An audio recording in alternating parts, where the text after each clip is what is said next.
everybody, Sol here. I have only one rule here: if it's animated, I'll comment on it.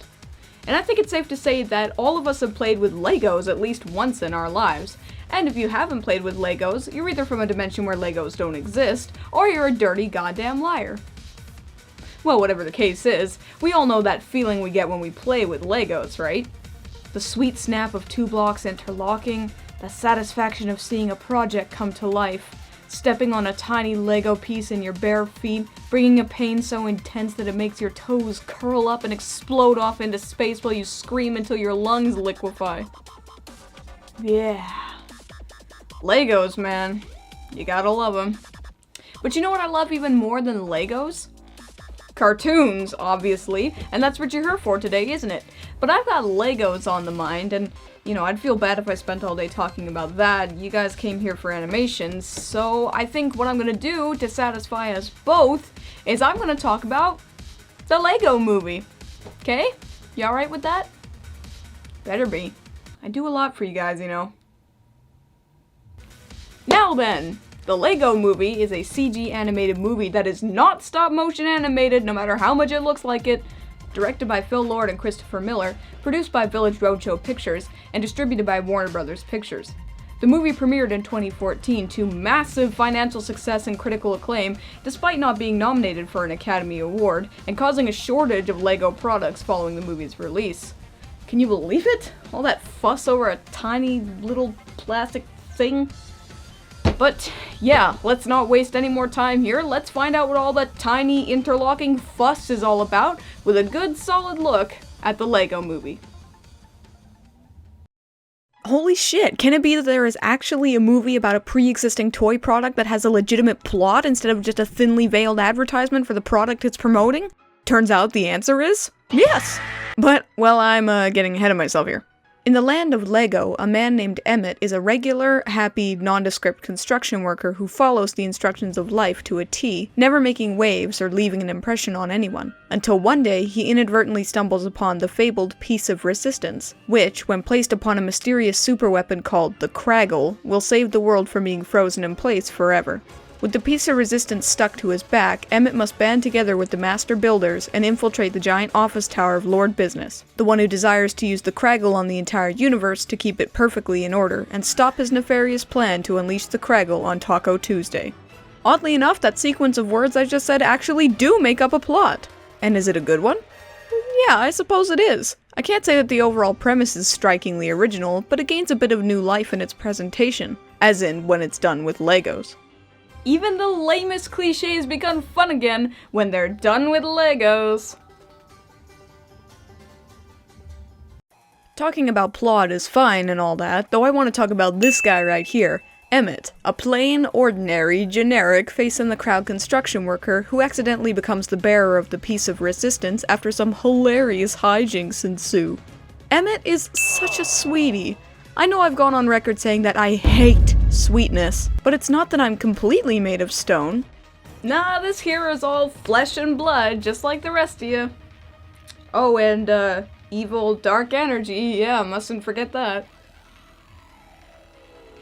It's funny, because Emmet reminds me a little of Abe Lincoln from Clone High, and that's probably not a coincidence, since the directors of this movie were the creators of Clone High. But yeah, about Emmet, he's just got this naive charm to him that makes his efforts all seem very earnest, even though he doesn't really know what he's doing or how he can help.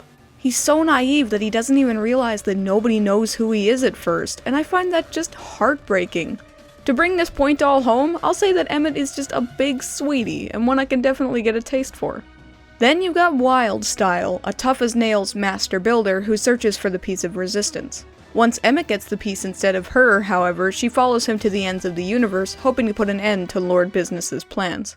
I don't really care about Wildstyle personally. She's probably the most stereotypical character here, but that's not to say she's bad. She just follows the very standard route that all action hero females seem to go down, and I just don't find it very engaging. After that, there's Vitruvius, a wise old wizard master builder who created the prophecy about the piece of resistance. Vitruvius is quite amusing most of the time, and I enjoy his personality, but I don't feel like there's a whole lot to elaborate on here. That's okay though, because as long as he's not annoying, he's good in my books. And also you got Batman, who is technically Batman, but is more specifically a parody of Batman. Princess Unikitty, an irrepressibly happy cat unicorn thing, and the villain of it all, Lord Business, a man who controls the entire world and looks to keep absolute order over the whole universe by freezing everything with the Craggle. Lord Business is the same as Vitruvius for me. I like him and his personality a lot, but I can't really elaborate as to why. I just like him, plain and simple. And that should be good enough, right?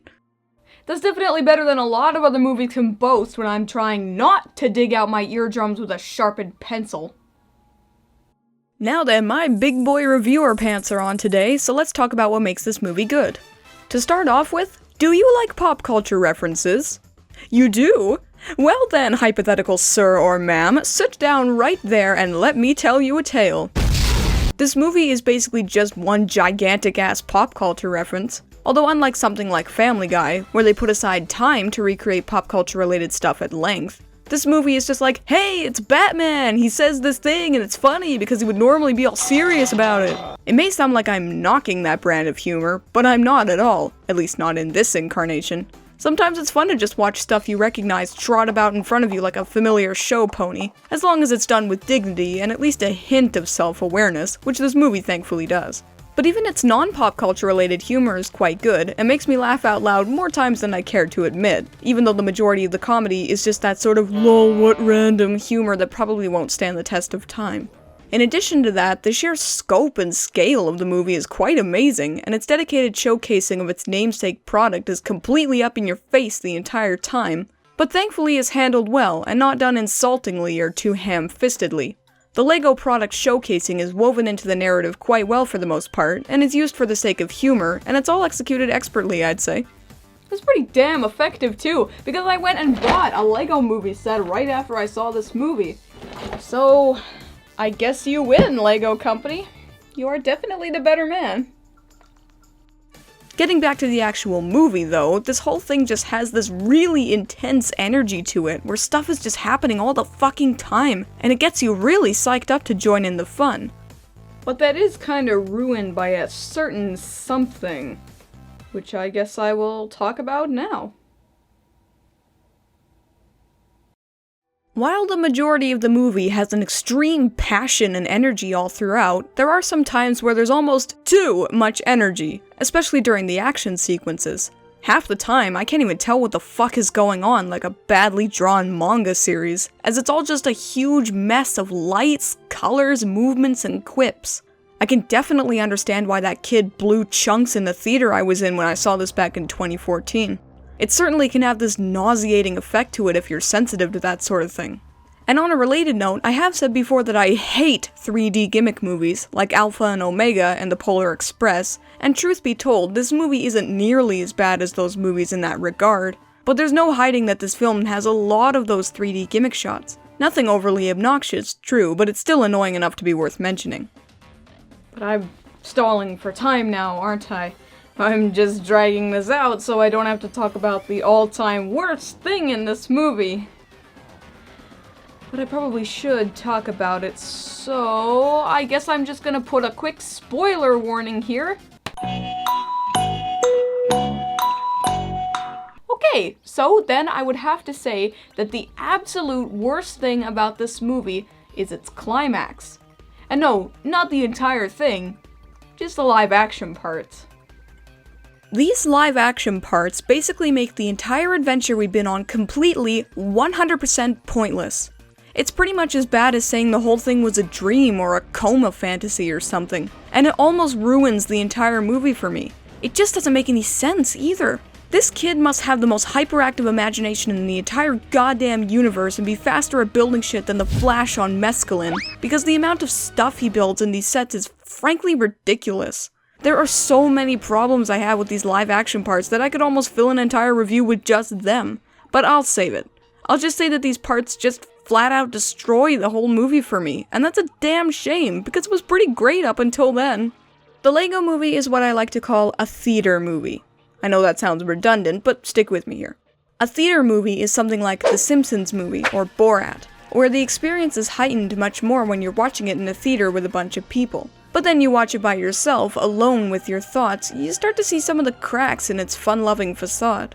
That's not to say that the Lego Movie is terrible, no, not by any means. It's a big bombastic bombshell of a movie with much more effort and soul than you'd expect from what is essentially an hour and 40-minute long commercial. And it does such a great job at showcasing how enjoyable something so simple can be, much like the product it's constructed from. Even though it suffers from a near crippling plot revelation near the end that it doesn't really recover from, the Lego Movie is still a roller coaster of a film, with real heart, love, and talent oozing from every pore of its hard, plastic shell. I give the Lego Movie 3.5 eyes out of 5. So, the Lego Movie. Is it watchable? Well, like I said, if you suffer from motion sickness, you may need to keep a barf bag handy at all times, but for the rest of you, I would say that the whole movie is basically akin to eye heroin. Is it enjoyable? Well, if you like pop culture references and jokes about conformity, then it sure as hell is. Is it memorable? Well, it hasn't been long enough to say if the movie itself is going to stand the test of time, since I can see some of its comedy maybe getting dated in the next few years. But I have to say that I have had that fucking song stuck in my head for 2 years, and I can't get it out. And you gotta help me because it's driving me fucking crazy. Everything is awesome. Oh, everything is cool when you're part of the team. Everything is awesome when you're listening to me scream.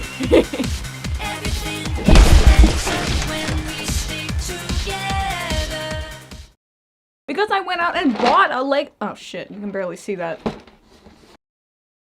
Want to stay up to date with the latest EyeofSol news? You can follow me on Twitter as well as on Facebook at twitter.com/EyeofSol299 and facebook.com/EyeofSol. I update them every day, so if you want to check out news on the show as well as updates, just follow the links here.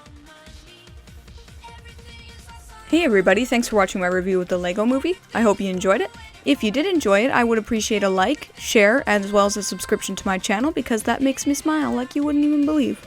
If you want to see the previous Sol episodes, you can see the annotations playing on the video right now, or if you want to check out my various social media sites, you can see my links to my Twitch channel, Twitter page, and my Facebook fan page there on the screen for you, as well as in the description.